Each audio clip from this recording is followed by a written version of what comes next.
قرآن مجید کا اسلوب بیان دیکھیے کتنا دل آویز اور خوبصورت، اور مذہب اسلام کی خوبصورتی دیکھیے۔ غریبوں کو، یتیموں کو، لاچاروں کو، اپاہج اور کمزوروں کو، بیوگان اور اراملہ اور مساکین کو مدد کرنا، ان کی اعانت کرنا، ان کو کھانا دینا، یہ تو سارے لوگ کہتے ہیں، لیکن قرآن نے کتنی خوبصورتی کے ساتھ ہمیں بتایا کہ مسئلہ کھانے کا نہیں ہے، مسئلہ ان کو عزت دینے کا ہے۔ اگر تم ان کو کھانا دیتے ہو اور تذلیل بھی کرتے ہو تو تم اللہ کی رضا کبھی نہیں پا سکتے۔ اللہ کی رضا تمہیں تب نصیب ہوگی جب تم ان کی عزت نفس کا خیال رکھو گے، ان کی تذلیل نہیں کرو گے۔ تم ان کی تصویریں سوشل میڈیا پہ اور اخباروں پہ ڈال کر کے ان کی تذلیل کا سبب اور ذریعہ نہیں بنو گے تو پھر تمہارا رب تم سے راضی ہے۔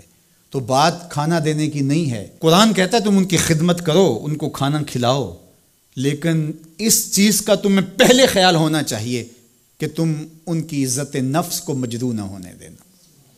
وَرَجُلٌ تَصَدَّقَ بِصَدَقَةٍ فَأَخْفَاهَا حَتَّى لَا تَعْلَمَ شِمَالُهُ مَا تُنْفِقُ يَمِينُهُ۔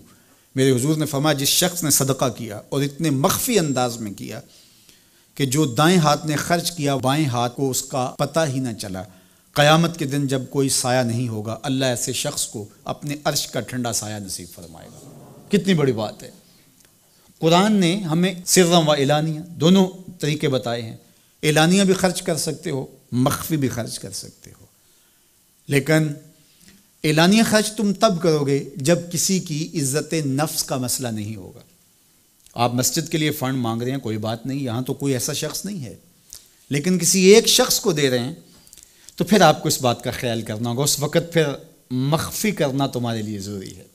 اسی طرح اگر تم ترغیب کے لیے کر رہے ہو تو کوئی بات نہیں ہے، لیکن اس میں بھی تم یہ خیال رکھو کہ ترغیب میں بھی کسی کا دل نہ دکھنے پائے، کسی کی تصویر نہ آنے پائے۔ ترغیب دلانے کے بہت سارے طریقے ہیں، لیکن ترغیب دلانے سے قبل اپنے دل سے سوال کر لو ترغیب کے پیچھے چھپی ہوئی کہیں ریاکاری تو نہیں ہے؟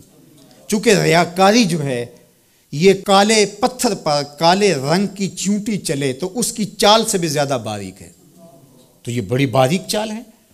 تو بعض کا بندہ کہتا ہے میں تو ترغیب کے لیے کر رہا ہوں، لیکن اس کے پیچھے اس کا نفس کھڑا ہوتا ہے اور اس کے نفس پہ یہ شاک ہوتا ہے کہ وہ بغیر تشہیر کے کرے، تو وہ ترغیب کا نام لے کے اپنی اس ریاکاری کے اوپر ترغیب کا پردہ ڈالنا چاہتا ہے، لیکن ہوتی ریاکاری ہی ہے۔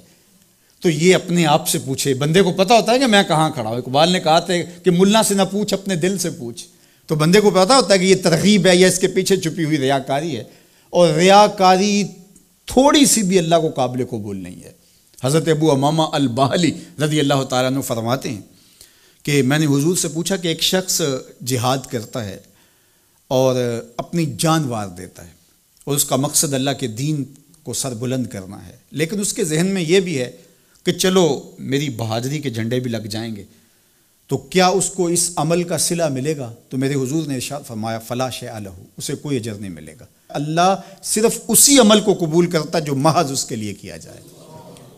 تیرے عمل میں اخلاص ہو تو اس کا اجر کچھ اور ہے، حور و خیام سے گزر بادہ و جام سے گزر، جو محض اس کی رضا کے لیے عمل کیا جائے وہی عمل ہے۔ حضرت معاذ بن جبل رضی اللہ تعالیٰ عنہ حضور کے روضہ انور کے پاس بیٹھ کے رو رہے تھے، حضرت عمر گزرے تو رک گئے، کہا معاذ رو رہے ہو؟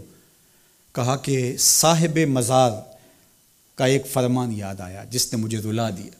تو کہا وہ کیا فرمان تھا؟ کہا ایک دن حضور نے کہا تھا تھوڑی سی ریا بھی شرک ہے، تھوڑی سی ریا بھی شرک ہے۔ تو ضرور رکیے، آپ ترغیب کا نام لے رہے ہیں کہ میں ترغیب دینے کے لیے کر رہا ہوں، لیکن ذرا ایک لمحے کے لیے رک کے اپنے آپ سے سوال کر لیجئے ترغیب کے پردوں کے پیچھے چھپی ہوئی کہیں ریا تو نہیں ہے؟ اگر ریا کہیں چھپی ہے تو عمل ضائع ہو گیا، عمل برباد ہو گیا۔ کیتی کتری پئی کھو محمد تے سکہ بنیا زردہ، سب کچھ برباد ہو گیا۔ اس لیے محض اس کی رضا کے لیے ترغیب بھی اگر آپ کی نیت ہے تو اس سے قبل اچھی طرح اپنے آپ کو جانچ لیں کہ ہم کھڑے کہاں ہیں۔ اللہ اکبر۔ تو کہا کہ کلا بل لا تکرمون الیتیم، تمہارا مسئلہ یہ ہے کہ تم یتیم کی تکریم نہیں کرتے ہو، عزت نہیں دیتے ہو۔